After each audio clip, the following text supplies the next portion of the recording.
सी अगर हम इंटरवल्स की बात करें तो इंटरवल्स हम लोग खास करके तब लेते हैं जब हमें इंटीजर्स के साथ साथ नॉन इंटीजर्स भी इंक्लूड करने होते हैं। प्लीज रिमेंबर दिस, इंटीजर्स के साथ साथ नॉन इंटीजर्स भी इंक्लूड करने होते हैं, तब हम लोग ये इंटरवल का कॉन्सेप्ट यूज करते हैं।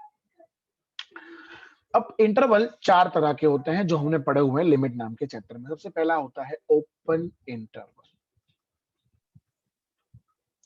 ओपन इंटरवल में क्या होता है? ओपन इंटरवल में होता है ऐसा, open A B. Open interval is always in the form of circle bracket.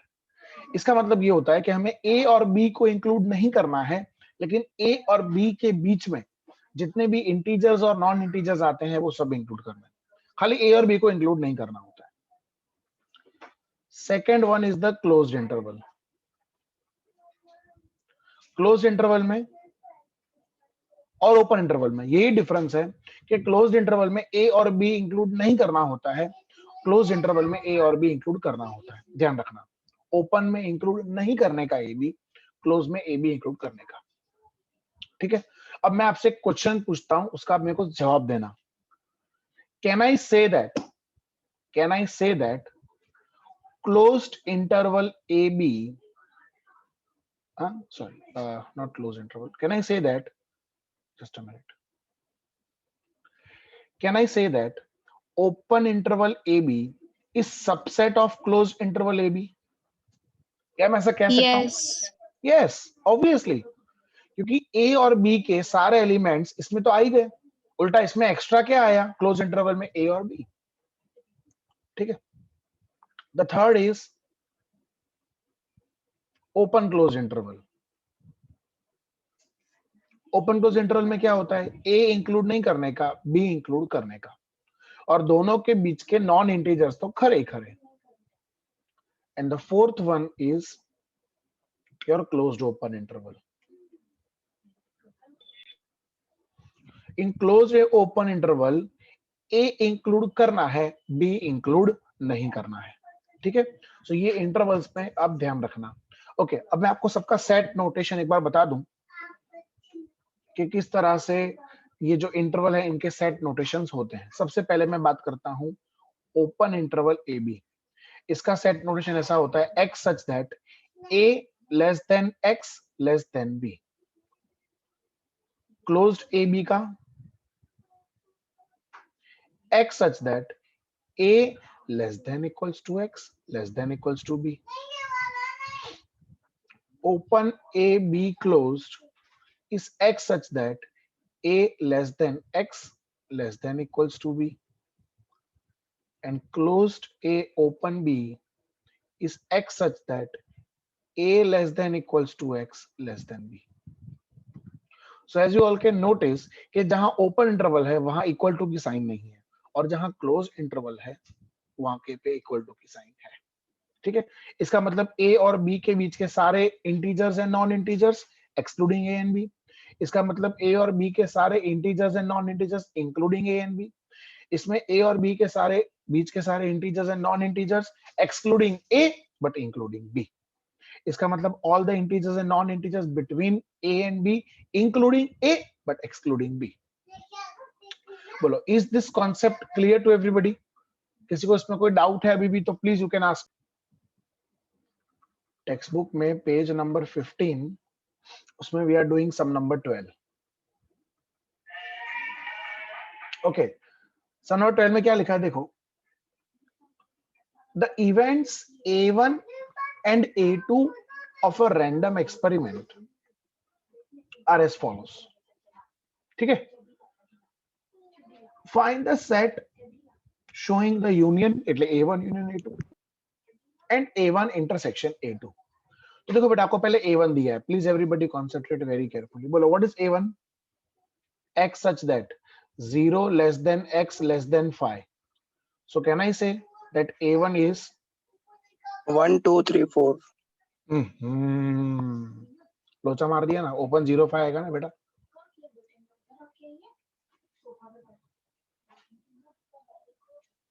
ये रहा ना, a less than x less than b, सो ये a है और ये b है। ऐसा कहाँ बोला है सब में कि x इंटीजर है? हमको तो सिर्फ ऐसा बोला है कि 0 से 5 के बीच के नंबर्स लो। तो नंबर्स तो इंटीजर्स भी हो सकते हैं और नॉन इंटीजर्स भी हो सकते हैं, ये ध्यान रखना।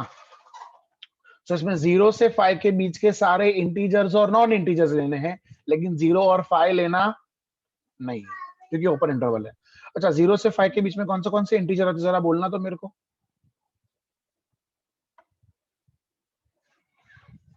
0 से 5 के बीच में कौन से इंटीजर्स आते हैं?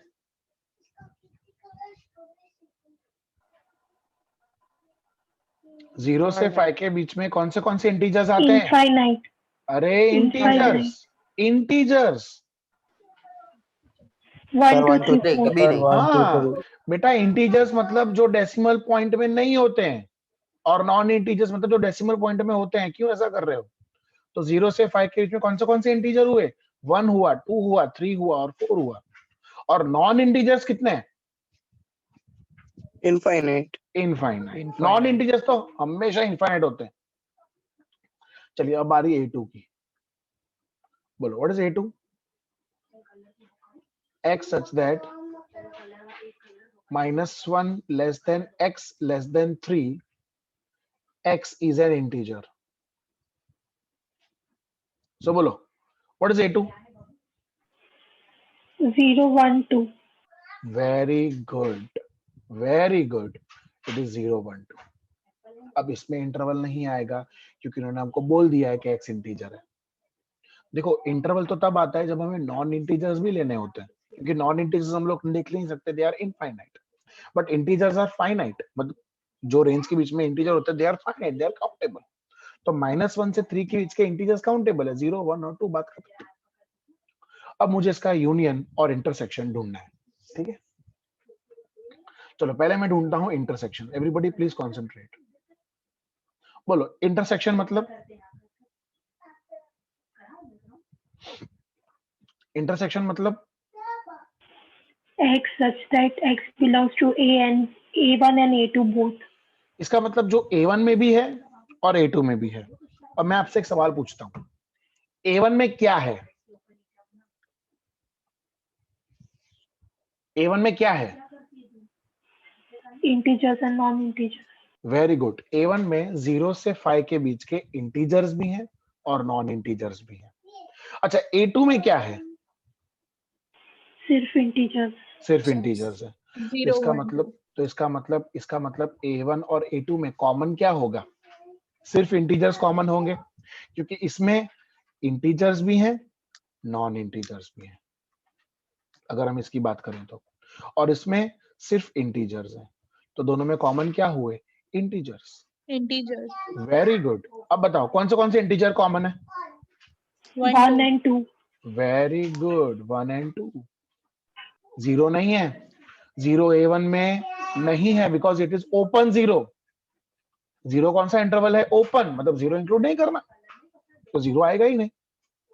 अच्छा, अब यूनियन की बारी। सो बोलो यूनियन यानी x such that x belongs to A1 or x belongs to A2 or x belongs to A1 and A2. Now you tell me what is the meaning of the term union? Union means A1 और A2 दोनों को combine करना है, जिसमें A1 और A2 के सारे elements आ जाने चाहिए। Now you tell me A1 में क्या है? Integers and non integers. A2 में क्या है? Only integers. तो यूनियन में दोनों आएंगे, इंटीजर्स भी आएंगे और नॉन इंटीजर्स भी आएंगे। एक बात नोट करने वाली ये है बेटा कि A1 हो या A2 हो, 0 से 5 के बीच में ही है सारे के सारे। तो ये तो तय हो गया कि जो A1 यूनियन A2 है वो 0 से 5 के बीच में होगा। अब मुझे खाली ये सोचना है कि इसमें इंटरवल कौन सा आएगा, दोनों ओपन, दोनों क्लोज, ओपन क्लोज के क्लोज ओपन। तो आइए चेक करते हैं। चलो 0 A1 में है? नो। A2 में है? यस। तो यूनियन में आएगा, यूनियन में आएगा क्योंकि यूनियन मतलब दोनों के एलिमेंट्स लेना है। अच्छा, 5 A1 में है? नो। नो। A2 में है? नो। तो यूनियन में भी नहीं आएगा। क्योंकि दोनों में से किसी एक में हो तो आना ही चाहिए, पर दोनों में से किसी एक में भी नहीं है 5, तो इसका आंसर है क्लोज्ड 0 एंड ओपन 5। बोलो एनी क्वेश्चंस? चल सर नंबर 13 में क्या लिखा है? The events A1 and A2 of a random experiment are as follows. Find the set showing the union, that is A1 union A2 and A1 intersection A2. चलो पहले बात करते हैं A1 की। बोलो A1 क्या है? X such that 2 less than equals to X less than equals to 6 where X belongs to N. तो बोलो what is A1? What is A1? What is A1? Closed open. Subject 2, 3, 4, 5. आपने ये देखा नहीं, X belongs to N, N मतलब कौन? Natural numbers. और अगर आप इंटरवल लेते हो तो नेचुरल नंबर्स के साथ साथ रियल नंबर्स भी आ जाएंगे। मुझे रियल नंबर्स नहीं चाहिए, मुझे सिर्फ नेचुरल नंबर्स चाहिए। नेचुरल नंबर्स मतलब integers. 11th standard function N Z R, ऐसे 3 फंक्शन होते हैं। एन मतलब केवल नेचुरल नंबर्स 1 2 3 4 ऐसे, जेड मतलब नेगेटिव पॉजिटिव इंटीजर्स, और आर मतलब रियल नंबर्स। इस दुनिया के सारे नंबर्स रियल नंबर्स हैं, ठीक है? Okay, what about A2? Sir 6 के साथ इक्वल टू नहीं है। 6 नहीं आएगा।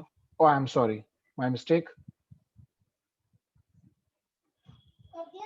तो 6 नहीं आएगा, सिर्फ 0 सॉरी 2 3 4 5 आएगा। Okay got it. हाँ जी, फिर A2 x such that 3 less than x less than 9 where x belongs to n. Again here also x belongs to n, so what is my A2? 4 4, 5 6, 6 7 and 8. So now you tell me, first of all, A1 intersection A2, એટલે x such that x belongs to A1 and x belongs to A2. So बोलो A1 और A2 में common क्या है? 4 and 5, 4 and 5. ठीक है। And what about, इसमें तो कोई इंटरवल का झंझट है ही नहीं बेटा, क्योंकि सारे नेचुरल नंबर्स हैं। इंटरवल तो तब होता है जब नॉन इंटीजर्स भी लेना होता है। x belongs to A1 और x belongs to A2 और x belongs to A1 and A2। सो बोलो दोनों को अगर हम यूनाइट करें तो तुम्हारा आंसर आएगा 2 3 4 5 6 7 8। बस that's it, no interval, nothing is there. Alright, now we go to sum number 14। बोलो क्या है 14 में? The sample space U of a random experiment and its event are defined as follows. Find the event A dash. So बोलो U equal to x such that x is equal to 0 1 2 3 up to 10, એટલે तुम्हारा U है 0 से 10, सारे integers ही हैं। और A is equal to x such that x is equals to 2 4 6, तो तुम्हारा A 2 4 6 है। तो what is A dash? X such that x belongs to U but x does not belongs to A. सो 2 4 6 को छोड़ दो, बाकी जो बचा वो लिख दो। तो 0 1 3 5 7 8 9 10, दैट्स इट, ठीक है। अब इसके बाद we go to sum number 15। इसमें देखते हैं इंटरवल है या नहीं। The sample space U of a random experiment and its event A are defined as follows. Find the complementary event A dash of A. So बोलो U is equal to x such that 0 less than x less than 1. So what is our U? बोलो 0 less than x less than 1. So what is U? Non-integers. Very good. Integers and non-integers between 0 and 1. But unfortunately 0 से 1 के बीच में कोई integer आता नहीं है, सारे के सारे नॉन इंटीजर्स ही आते हैं। So it is open 0 1. Open 0 1 इसलिए because 0 और 1 को इंक्लूड करना नहीं है। Okay, what is A?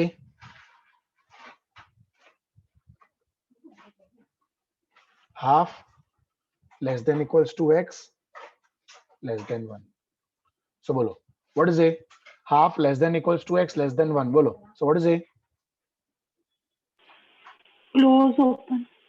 Very Half. good. Closed half and open 1. और अब मुझे ढूंढना है, क्या ढूंढना है मुझे? a डैश ढूंढना है. So now you tell me how I am going to find a dash. बराबर, a डैश कैसे ढूंढेंगे? देखो सब लोग, मैं आपको इसमें ना एक टेक्निक बताता हूँ, ध्यान देना सब लोग. a डैश क्या होता है? x belongs to u but x does not belongs to a. ठीक है, मतलब it belongs to you but it does not belongs to a. अब इसके लिए मैं आपको एक नंबर लाइन बता के बताता हूँ. ये नंबर लाइन है, ठीक है. इसमें u ले लो पहले 0 से 1. सो ये रहा 0 और ये रहा 1. सो यहां से लेके यहां तक तुम्हारा u है. I hope you will agree with me. और जो तुम्हारा a है वो हाफ से 1 है, तो हाफ ये रहा. हाफ कहाँ होगा? 0 और 1 के बीच में. और बेटा हाफ से 1 ये तुम्हारा a है. Let me put it in this way so that you can understand it more clearly. See, half से 1 ये तुम्हारा a है. अब बेटा एक कॉमन सेंस वाली बात बताना मेरे को कि 0 से 1 अगर u है, उसमें अगर हाफ से 1 ये a है, तो 0 से हाफ a डैश हुआ. I hope you will all agree with me. Yes. Yes, sir. यहां से यहां तक तुम्हारा u है, उसमें यहां से यहां तक अगर तुम्हारा a है, तो बाकी का जो बचा वो a डैश हुआ, क्योंकि a डैश का मतलब ही होता है belongs to you but not belongs to. So अगर मैं a डैश बोलूं तो मेरा a डैश होगा 0 से हाफ. मेरा a डैश क्या होगा? 0 से हाफ. कोई डाउट किसी को? Anybody having any doubt? ये मालूम पड़ा? और ब्रैकेट कैसे पुट करना है? वो ब्रैकेट बताता हूँ तुम लोगों को मैं. इतना मालूम पड़ा ना ये तुम लोगों को कि u 0 से 1 है, उसमें से इतना भाग अगर a डैश है, a है, तो इतना भाग तुम्हारा a डैश होगा. हाफ से 1 अगर a है तो 0 से हाफ a डैश होगा. अब हम सोचेंगे इंटरवल के बारे में. देखो 4 ही इंटरवल हो सकते हैं, या ओपन होगा दोनों, या दोनों क्लोज होगा, या ओपन क्लोज या क्लोज ओपन. तो वो सोचने के लिए आपको क्या सोचना है? सुनो, पहले बात करते हैं 0 की. इसमें या तो ओपन होगा या क्लोज होगा. बोलो 0 u में है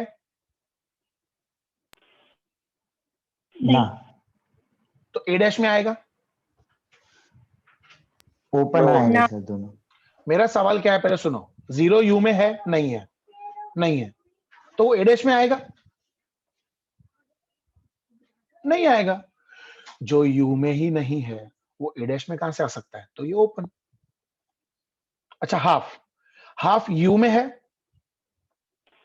Yes. ओके. a में है Yes. तो a डैश में आएगा. No. ना. No. No. तो open interval. So the answer is open 0, open half. Illustration number 10 text book में पेज नंबर 13. क्या लिखा है? A factory produces screws of different length. The length in centimetre of screws is denoted by x. The events A1 and A2 are defined as follows in the experiment of finding the length of the selected screws. Find the event showing union, that is A1 union A2, and intersection A1 intersection A2. तो चलो आपको A1 और A2 दिया हुआ है बेटा. सबसे पहले बात करते हैं हम लोग A1 की. So बोलो what is A1? X such that 0 less than x less than 1. अब बेटा अगर A1 x such that 0 less than x less than 1 है, तो इसका मतलब जो मेरा A1 होगा वो होगा ओपन 0 1. ऑब्वियसली क्योंकि 0 और 1 के बीच के सारे इंटीजर्स और नॉन इंटीजर्स लेने, तो 0 से 1 के बीच में कोई इंटीजर तो है ही नहीं. ठीक है. So it is open 0 and 1. ठीक है. अब हम बात करते हैं A2 की. बोलो x such that half less than equals to x less than 2. So what is A2? Closed half and open 2, because 2 तो लेना ही नहीं है और हाफ लेना है. चलिए सबसे पहले हम बात करते हैं A1 intersection A2. So A1 intersection A2 is x such that x belongs to A1 and x belongs to A2. चलो फिर let us draw the number line and understand it clearly. मान लो ये 0 है, मान लो ये 1 है, और मान लो ये 2 है. ठीक है. अब 0 से 1 तुम्हारा A1 है बेटा, ध्यान रखना 0 से 1 ये तुम्हारा A1 है, और जो A2 है वो हाफ से 2 है, तो हाफ ये रहा, ठीक है, तो हाफ से 2 तुम्हारा A2 है। अब मुझे दोनों में इंटरसेक्शन चाहिए, दोनों में कॉमन चाहिए, तो just look at this number line, see this is your A1 and this is your A2. So what is common in A1 and A2 you can see over here, ये रहा, देखो इतना part common है, see. So what is common in A1 and A2? half to 1. Half to 1. ये सब number line से करो ना तो कभी तुम्हारी गलती ना हो, ठीक है। तो हाफ से 1 मेरा A1 इंटरसेक्शन A2 है। अब मुझे सिर्फ दिमाग लगाना है कि हाफ में ओपन आएगा या क्लोज्ड आएगा। तो इंटरसेक्शन मतलब डेफिनेशन याद करो, इंटरसेक्शन मतलब जो दोनों में कॉमन है। सो बोलो हाफ A1 में है, Yes. A2 में है, Yes. Yes. तो इंटरसेक्शन में आएगा, यस, क्योंकि वो दोनों में है। इंटरसेक्शन मतलब क्या, जो दोनों में कॉमन है, तो हाफ दोनों में कॉमन है। अच्छा 1 बोलो, 1 A1 में है, No. No. No. No no no. अच्छा A2 में है, Yes. Yes. तो इंटरसेक्शन में आएगा, Yes. No. No. No. No. No no, because intersection मतलब दोनों में होना चाहिए, A1 में भी होना चाहिए और A2 में भी होना चाहिए। That is why since the beginning of this chapter I am telling you, if the definitions are clear, if the concepts are clear, you won't find any difficulty in any sum. But if the concepts are not clear, definitions are not clear, diagrams are not clear, set notations are not clear, ये chapter में आपको अब कितना भी ऊंधे पड़ जाओ ना समझ में नहीं आएगा। तो यहाँ पर 1 में आएगा ओपन इंटरवल, बिकॉज 1 A1 में नहीं है, A2 में है, बट उससे फर्क नहीं पड़ता, हमको तो दोनों में होना चाहिए। इंटरसेक्शन का मतलब क्या होता है, दोनों में होना चाहिए। चलिए अब बारी A1 यूनियन A2 की। सो A1 यूनियन A2 मतलब X such that X belongs to A1 और X बिलोंग्स टू A2 और X belongs to A1 and A2। अब कॉन्सेप्ट क्या है यूनियन का, कि या तो A1 में है, या तो A2 में है, या तो दोनों में है, इन शॉर्ट सब जगह है। तो आप देख सकते हो A1 हो या A2 हो, 0 से 2 के बाहर कोई नहीं है, बोलो मानते हो कि नहीं। सो मेरा आंसर है A1 यूनियन A2 का 0 से 2, मेरा आंसर है 0 से 2। अब मुझे खाली ये चेक करना है कि 0 में ओपन क्लोज आएगा कि 2 में ओपन क्लोज आएगा। तो ये देखते हैं, पहले बात करते हैं 0 की। बोलो 0 A1 में है, No. No. नो, ठीक है, तो चेक करो A2 में है, No. No. नो, तो दोनों में से किसी में भी नहीं है, तो यूनियन में तो आने का सवाल ही नहीं होता। दोनों में से एक में होता तो मैं यहाँ पर क्लोज कर देता, बट दोनों में से एक में भी नहीं है तो ओपन। चलो 2 A1 में है, No. नो। अच्छा A2 में है, No. No. तो यूनियन में आएगा, No. No. ओपन।